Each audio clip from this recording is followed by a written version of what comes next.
Sometimes people send me their music to get some advice or tips on how to improve the sound of their productions. And one of the things I frequently noticed is that their claps are a bit too loud. And that's kind of a big deal. And let me explain why.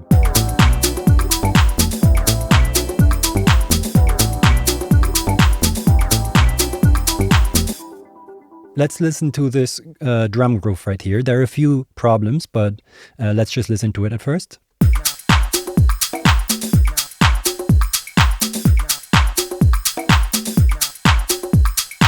Okay, the clap is pretty loud. So we have this clap sound right here. Why does it matter so much that the clap is loud? So if you look at a frequency spectrum of the clap, you realize, okay, kind of starts around 400 hertz. It's this noisy thing with all these frequencies present and goes up to like 16K. This right here is the area where our ears are most sensitive. So if you're sending a phone call and you want to compress the data as much as you can, you're going to cut out all the lows, you can cut out all the highs and kind of leave what's in here, because that's where our brain is sensitive to, where we can put most information. Also in music, many elements kind of fight for this space. Your drums, your mid-range melodic elements, they're all like happening in here. So it's a very important space. It's kind of crowded. So you have to prioritize the right way. And oftentimes a clap is just a secondary element kind of catering to the rhythm. It has some ambience on there and sound. But many people listening to music who are not producing might not even notice the clap. It's just there giving to the rhythm. So it doesn't need that much space. So let's listen to the drum example again and take a look. The clap over here, we have it at like -4 dB.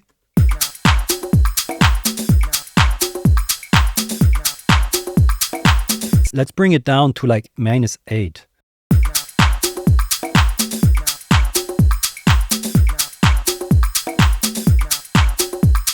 It's still kind of doing its thing, and it's not molesting other elements. It doesn't take up that much space anymore. Maybe in comparison now, it sounded a bit quiet. But if we turn off the clap completely and bring it in, you will notice that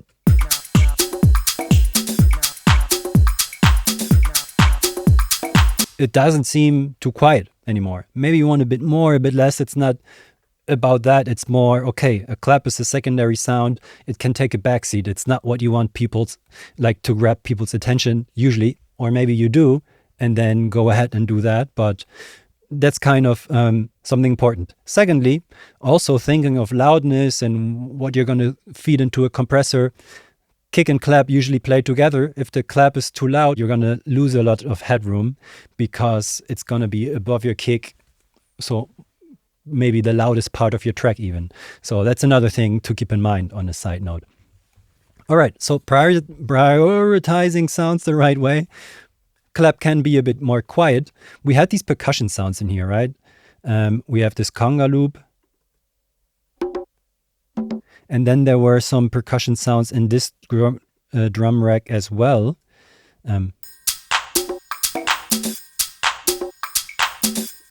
This one down here. So this is also something like a hit that comes in here and there, can take the backseat maybe. So you can check this for all of your drums. What are like the important drums? Obviously kick drum is important. The hi-hats, which kind of give you your steady groove. And then whatever you want to focus on doesn't even have to be the hi-hat, but you can kind of pick the elements that you think, okay, this is the groove. And then elements which kind of add to the groove. If you add too many elements at the same level, the groove gets lost and no one knows what to feel or what to focus on, kind of. So this one is going to go down in volume. That's enough. This one, this hat comes here and there. Doesn't have to be that loud either. We can bring it down a bit. Another important thing to prioritize about are transients. So transients are this loud, like pokey part at the beginning of a sound. Usually they carry a bunch of high frequencies.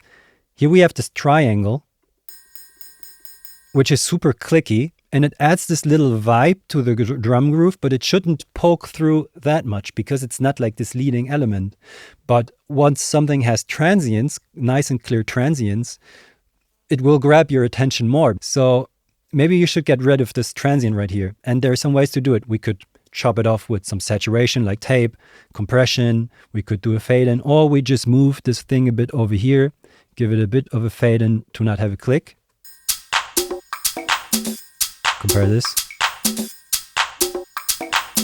It's like a minimal sound, but keep this in mind that you have your lead sounds where you want your leading sounds more, like your hi-hats, they are going to have some transients, and you can prioritize sounds by leaving them with their transients or enhancing their transients, and sounds that kind of cater to that might not want to have that many.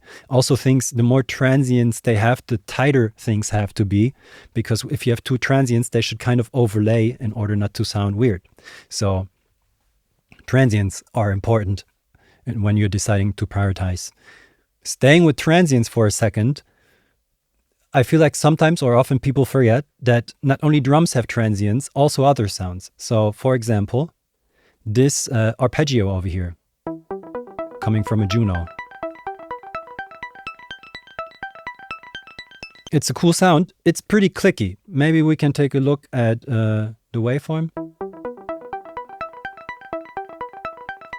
So some hits will have this pretty pokey transient and are almost like a drum because of that. If you have that together with your drums,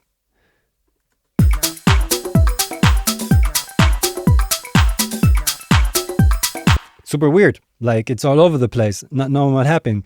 But maybe if you listen to everything in context,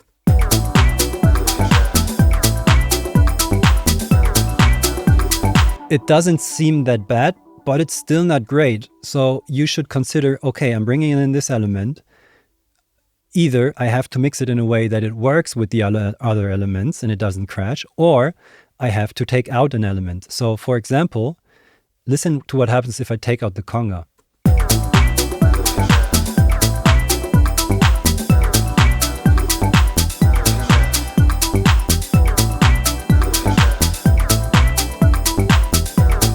It gets a bit better. Let's take out some more drums.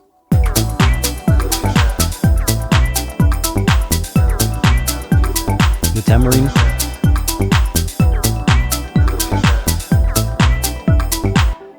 All right. Lastly, to kind of sum things up about the whole situation with giving each other space and stuff, we already looked at kick and bass, but let's do that again. We have the lately bass right here. And kick.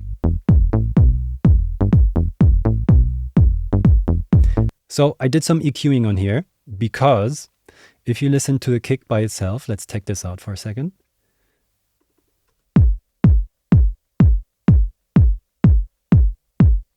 There's this very crazy distorted sound, almost like someone is biting a cookie or something like this, but low frequencies around here.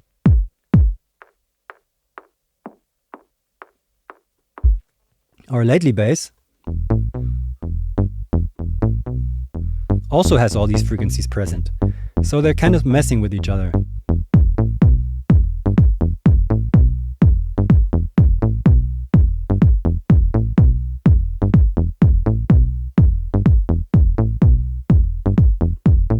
Check this out.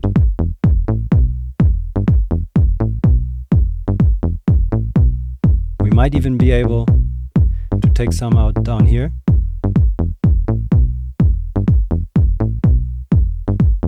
All right, that is cool. Once again, we're in this area where your clap is. So let's go full circle.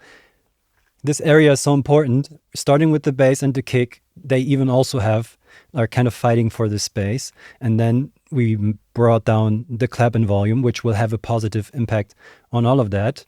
Now, doing this EQing and taking out these frequencies might reduce some punch. So in the next video, we're going to take a look at how you can use multiband compression and things like that in order to process your things in a way that you kind of keep the punch and energy that you wanted to have, but kind of still make space for other element and mix things together. So yeah, hope to have you back again soon and see you in the next one. Ciao.